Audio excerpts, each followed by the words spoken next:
Hello there friends, my name's Angela Ora. Welcome to our next Bush Tucker edition. I'm revising prickly pears. Now I know that I've shown you these in a previous video, but I don't think I emphasized just how prickly they are and how best to get around them.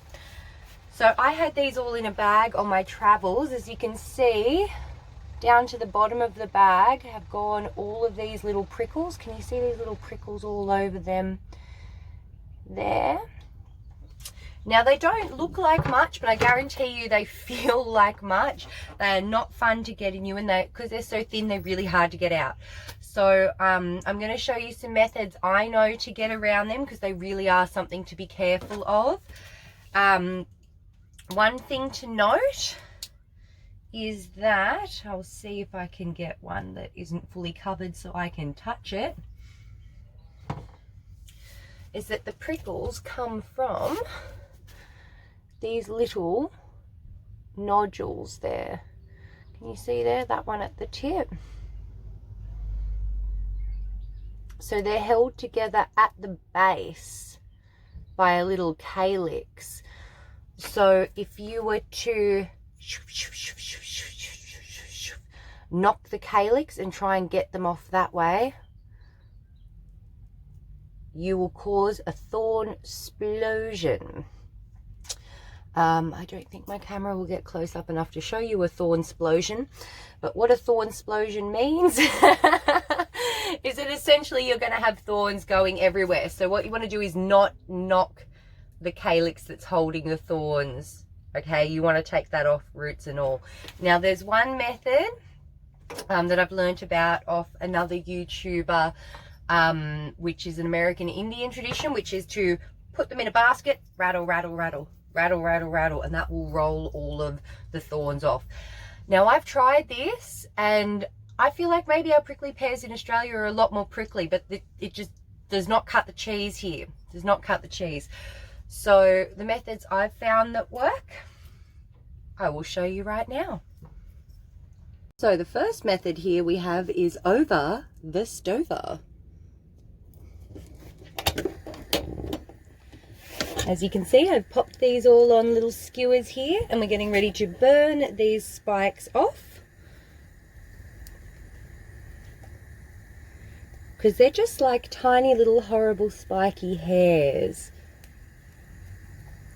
Now the skin that holds the fruit inside is, well, it's a cactus. It's a thick skin. I mean, you can eat it, but it's like a kiwi. You can eat it if you want to. You also don't have to. In doing this and burning the little spikes off, you are cooking the outside skin a little bit. It still makes it edible, but really what you really want is the inside fruit anyway. That's the yummy, juicy bits. So yeah, that is your method number one.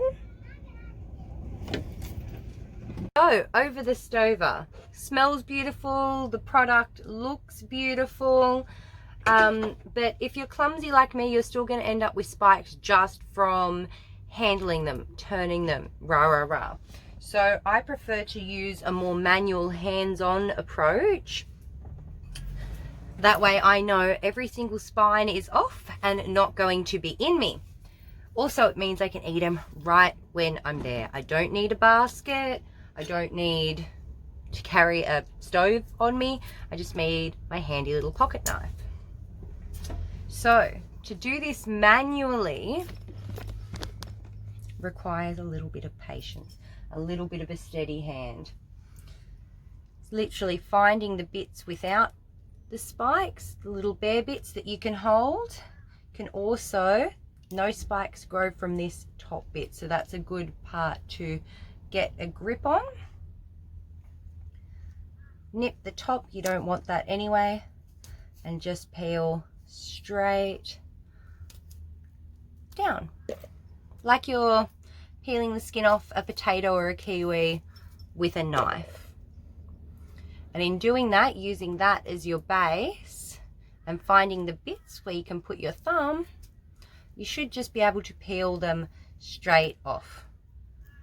Or if you're hungry on the way, squeeze the flesh straight out. So remembering, in doing this, the one thing that we don't want to do is to disturb these calyx by knocking them and making them explode. You can see those fibers are already loose there. And that if I were to knock them, I would end up with spikes all over my van.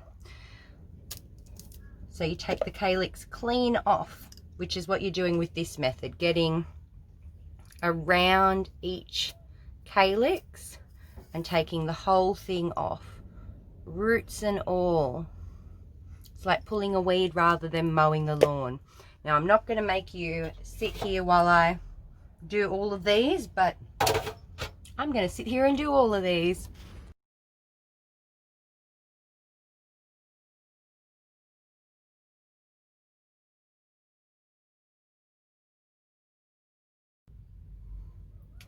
So after a bit of time carving, I've got some bowls and this cute little plate full of my little hand peeled prickly pears. Now it takes a lot longer this way, but it's a way that you know you can roll it around in your hand, you can stick it straight on your tongue, and you know 100% there's no prickles because you have carved every one out of them yourself. You've already felt them with your hand while you're peeling them before you put them in your mouth. If you've ever gone to eat a prickly pear and got a prickle in your gum, on your tongue, on the roof of your mouth, you'll know it's not really worth gambling. So yeah, you really want to make sure that you do a good job prickling them. It is a labor of love, but they are so beautiful, whether you peel them by hand or over the stover. But yeah, they're free, they're bountiful, they're beautiful. They're bush tucker, and look at that beautiful color. So that's your next bush tucker. If you've got any other ways that you know to prepare prickly pear, please share them, write them in the comments. I'll try them out, maybe make a video, or maybe I'll just keep them for myself. But yeah, definitely share if you'd like to know more about bush tucker, particularly foraging. I'm hitting the road again now to more familiar territory, so I'll be putting videos up more regularly. Click subscribe and notifications, and you'll get a notification when I release new videos. I'm going to try and get some out every week. All right. Take care. Happy dining.